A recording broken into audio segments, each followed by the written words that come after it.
आखिरकार 1.5 साल के लंबे इंतजार के बाद लेखपाल परीक्षा का अंतिम परिणाम घोषित कर दिया गया है। आज पूरी लिस्ट जारी कर दी गई चयनितों को। तो सबसे पहले चयनितों को शुभकामनाएं आपके एक नए जीवन की, एक शानदार सफर, एक शानदार सफलता की। इस वीडियो में हम लोग सिर्फ कट-ऑफ जानेंगे और इतनी ज्यादा कट-ऑफ जाने का वजह भी जानेंगे।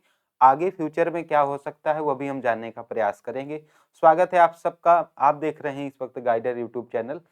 सबसे पहले तो इन चयनित साथियों को शुभकामनाएं जिन्होंने ये धैर्य रखा, जिन्होंने की पेशेंस रखा इतने लंबे समय तक, और इस चयन को उन्होंने प्राप्त किया और अपने जीवन में एक नई दिशा, एक नया जो खुशियों का संचार है उसकी ओर वो बढ़ रहे होंगे। कि आपका दिन है इसे पूरी तरह से अपना बनाएं, अपने लोगों के साथ रहें।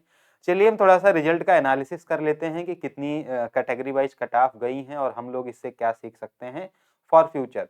सबसे पहले तो बताना यह है कि जो 8085 पदों के सापेक्ष जो है रिजल्ट आया हुआ है वो आप यहाँ पे देख सकते हैं कि 253 लोगों को प्रोविजनली इनका रिजल्ट अभी रोका गया है।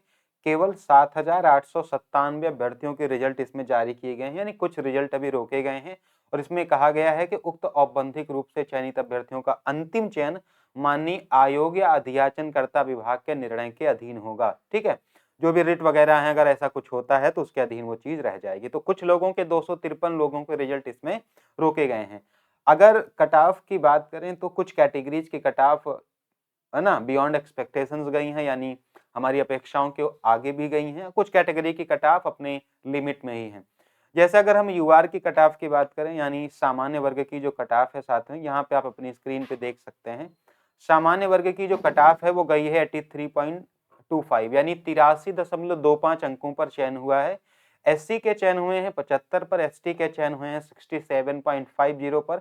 अन्य पिछड़ा वर्ग और ईडब्ल्यूएस यानी ओबीसी और ईडब्ल्यूएस दोनों के सेम कट ऑफ हैं 81.25। स्वतंत्रता संग्राम सेनानी में 69 से ऊपर अंकों का चयन हुआ है। इसमें जो विकलांग कैटेगरी की अलग अलग कैटेगरीज अपनी देख सकते हैं, 63.50, 47.25, ये सब अलग अलग है। महिलाओं की कट ऑफ गई है 77.25। भूतपूर्व सैनिकों की गई है, सर्विसमैन की गई है 67।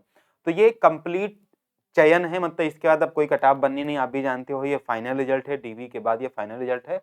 तो इसमें जितने भी लोग चयनित हैं, अब इन सभी को आने वाले दिनों में हो सकता है कि चुनाव के पहले ही आपको ज्वाइनिंग दे दी जाए, क्योंकि जितनी तेजी से इस रिजल्ट पर काम हुआ है उतनी ही तेजी से इसकी ज्वाइनिंग देने का भी प्रयास किया जाएगा, क्योंकि यह एक चुनावी मुद्दा बनने जा रहा है।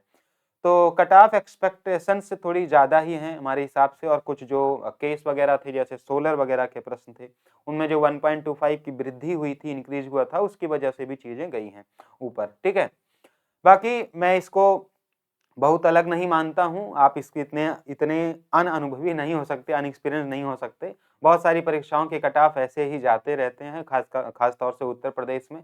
अब इसमें भ्रष्टाचार हुआ है नहीं हुआ है ये सब एक अलग किनारे रखना पड़ेगा, क्योंकि अब इन सब का कोई अर्थ नहीं रह जाता है। अब किसी का कोई अर्थ नहीं है। अब उन चयनित लोगों के जीवन है, उनमें उनके उनको नौकरियां करनी है। जो अचयनित है उनको अपनी यात्रा को बदलना पड़ेगा, अपने सफर को बदलना पड़ेगा, कुछ नया विचार करना पड़ेगा और अगली बार इस तरह की कट ऑफ मन में रखकर इसके ऊपर की मेहनत करनी होगी। इससे कम आने पर आपको फिर से बाहर किया जाएगा। तो ये समय वाकई गंभीरता से विचार करने का है। हम किसी को दोषी नहीं दे सकते कि सिस्टम ऐसा है, व्यक्ति ऐसा है, बल्कि हम ये कह सकते हैं कि हम में जरूर कुछ कमी रही होगी, क्योंकि कुछ ऐसे बच्चे हैं जिन्होंने इससे ऊपर अंक ले आए हैं। तो सभी चयनितों को शुभकामनाएं। अचयनितों के साथ मेरा प्रेम और स्नेह है कि आप जीवन में इससे भी बेहतर करें और मेहनत करना पड़ेगा। कोई रास्ता नहीं है, कोई रास्ता ही नहीं है मेहनत के अलावा और उस सीमा रेखा को पार करने के अलावा। तो जो चयनित हैं वो आगे फ्यूचर में अपने जीवन में ज्वाइनिंग के लिए तैयार रहें और एक नई नौकरी जो उनकी जिम्मेदारी है उसके लिए भी तैयार रहें। उसके लिए तो खैर पहले से ही तैयार हैं। तो बस इस वीडियो में इतना ही। कट ऑफ तो हाई लो जाती रहती है, उसमें कोई क्या ही कर सकता है ना। आप इंडिया में रहते हैं तो इतना तो जानते ही होंगे। बाकी मैं इतना ही कहूंगा, सिलेक्टेड हैं तो खुशी मनाएं, ये आपका दिन है। अनसिलेक्टेड हैं तो विचार करें कि फिर से इससे बेहतर कर सकते हैं, इससे ऊपर ही करना होगा। कोई रास्ता नहीं है रोने का, हारने का, किसी पर भी आरोप लगाने का कोई समय नहीं है। फिर से उठिए, अपने आप को फिर से मजबूत करके एक नए लक्ष्य के प्रति आगे बढ़िए। सभी को शुभकामनाएं।